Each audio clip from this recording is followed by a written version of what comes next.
All right, so I hate these kinds of videos mostly because I have to point out that I was wrong about something.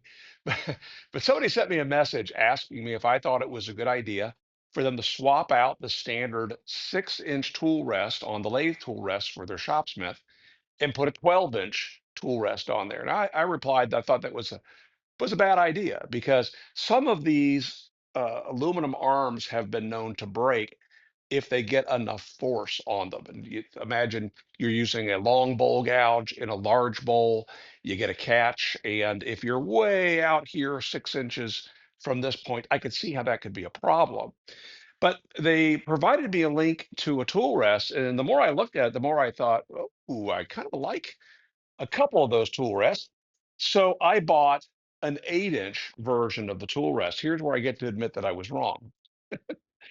So I didn't buy the 12-inch because I think I'm right about the 12-inch. Although I did hear from a few people that they've used the 12-inch with no fail or no problem. Ooh, this is awfully oily too. What's interesting about this tool rest that was available on Amazon, I think it's available from a couple other places, is you can see it has a stainless steel bar as the leading edge of the rest. I always take the standard Shopsmith tool rest and I round it over first with a file and then I move on to the disc sander because I don't like to have my skew catch. I also round over the bottom of my skew as well for much the same reason. But I thought, gosh, that's a neat idea. I'm going to go ahead and buy one of these because it really isn't that expensive.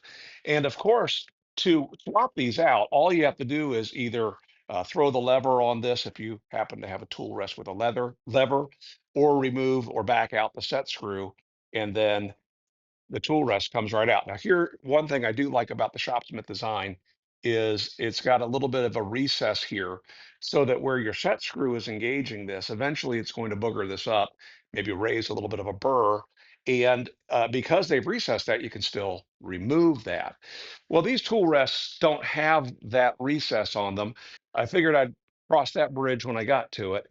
But let me show you the other part of this. This comes with a post and this post is threaded.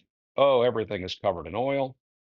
And there's also a spring washer, and there's instructions on exactly how that spring washer gets installed.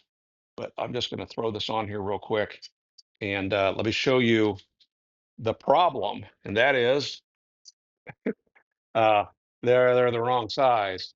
I defended vehemently that no, this is a 5/8 inch hole here. No, it's not. It's a 3/4 inch hole. Now I'm wrong twice. First, I misremembered, and then I defended my opinion on that. So I gotta figure something else. They do have a 1-inch version of this. They do not have a 3/4 inch version. So maybe I get it machined down from the 1 inch down to 3/4. Maybe I use some kind of a spacer in here, but I really like this. So I'll have to follow up on that a little bit later. But for now, I'm not suggesting you buy this unless you're a machinist or have a neighbor who's a machinist, in which case, make sure you get the 1-inch version and know that you're going to have to machine that down. Okay, the other mistake that I made that is lathe related, I don't know why I'm making lathe related mistakes all of a sudden. Okay, number two, back in the mid 1990s, Shopsmith rebranded all of their 50 retail stores as Woodworking Unlimited. And during that time, the goal was to reach out to users of all woodworking tools, not just Shopsmith tools. And so they were selling jet lathes and they were selling, oh, what was the other lathe brand they sold? Record. They sold record lathes and planers from Delta and Jet and so on and so on. And one of my favorite things that they did during that period was they brought in Sorby turning tools. And they didn't just start selling Sorby turning tools. No, they brought them in co-branded with the Shopsmith name. Wonderful tools. This happens to be a 3/8 inch bowl gouge. I just love everything about these. They got a nice fit in the hand, they're nice and long, and even their spindle tools, like their oval skew. Um, Wonderful tools. This is a Sorby, a non-Shopsmith Sorby. This is a small spindle gouge. So I feel a little bad that I haven't shared this kind of insider tip, but I've been keeping an eye out on eBay and on Facebook Marketplace and on Craigslist for shopsmith turning tools that were in fact made by Robert Sorby. And I typically you can pick them up for a great deal because the shopsmith users don't want to spend typically that much for a high-speed steel tool. You can buy a Chinese high-speed steel tool from Harbor Freight. Gosh, you can get a set of them for about the cost of a Sorby tool. And then the non-Shopsmith users see that brand name Shopsmith on it and assume that, well, it can't possibly be the quality of a Sorby tool. So I've been looking for these. I've snatched up a couple of them. And then this set popped up on, I think it was Facebook, I think. And I snagged it. Now, what this is a bowl turning set. So there we have the Shopsmith Incorporated. We got a half-inch deep flute bowl gouge. Beautiful. And there's another 3/8 inch bowl gouge. And in this set, we also have a half round scraper, nice heavy scraper. This is great for getting deep down inside of a bowl. You can do a little shear scraping. And there's also a square nosed scraper, which I have less use for this. Maybe I'll do something else with it down the road. But I was excited to get these. And then I opened the package and realized, hold on a second, something is amiss. The first thing I noticed was the brass ferrule seemed to be much thinner than a typical Sorby. And then I noticed, oh, it doesn't have the little brass button on the bottom of the handle. And then I took a quick look here and where it normally says Robert Sorby, Sheffield, England, it just is laser engraved with HHS and then the size. This one says 3/8 dash 10 millimeters, since roughly the same. Hmm. Now I'm really looking closely at these, and I see other little things that I wouldn't have expected from Sorby Tools. One of the things is, let's take the stock Sorby 3/8 inch bowl gouge and stand them side by side. You can see how much shorter the handle is. Now, it looks like there's as much meat in the tool itself, but the handle is quite a bit shorter. So that got me to really looking closely at this. And let me show you what I noticed as I flippity flop this box. And right there on the bottom, it says made in China. I didn't know that happened. So at some point, as Shopsmith closed all the Woodworking Unlimited stores, this is getting no mid 1990s, let's say 1996 maybe. Uh, they then started shifting over and using the brand Woodturning Unlimited. They found that that was a little niche that they could do, and that Shopsmith users and non-Shopsmith users could use those same tools. Their website was www.w-u.com, Woodworking Unlimited.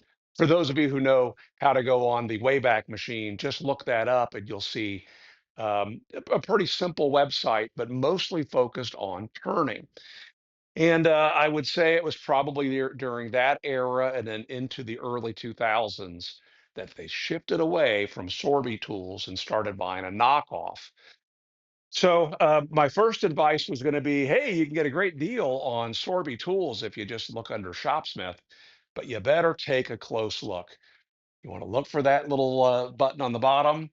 You want to look for the name Robert Sorby in Sheffield, England. Okay, that's two. Let's go to number three.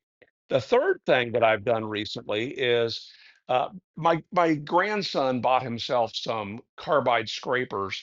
I have one carbide scraper that I've used just a little bit. It's an interesting one that's pretty aggressive, and I thought, well, I'd like to pick up a different scraper, and so I purchased this one. Thing about these carbide scrapers is they're all pretty much the same, and they are all made in Asia. And so this one, you can see, let's take the plastic off. The handle appears to be beech or something akin to beech.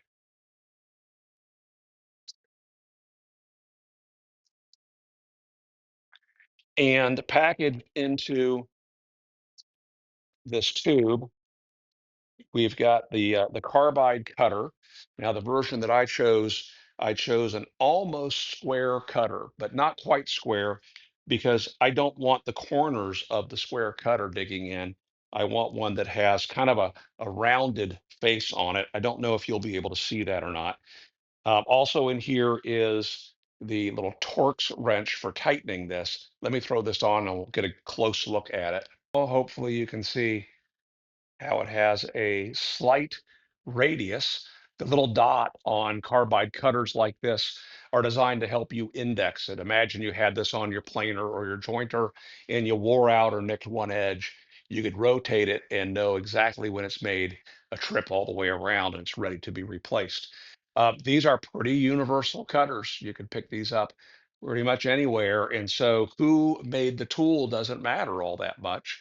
I will knock the corners off with a file because I don't like the square edges. There are times where I will tip a scraper up on edge and do some shear scraping with it. I didn't like these initially. It didn't feel, scrapers in general don't feel like there's quite as much finesse in them. But there are times where a scraper, aggressively used, is just the right tool. Just hog it out.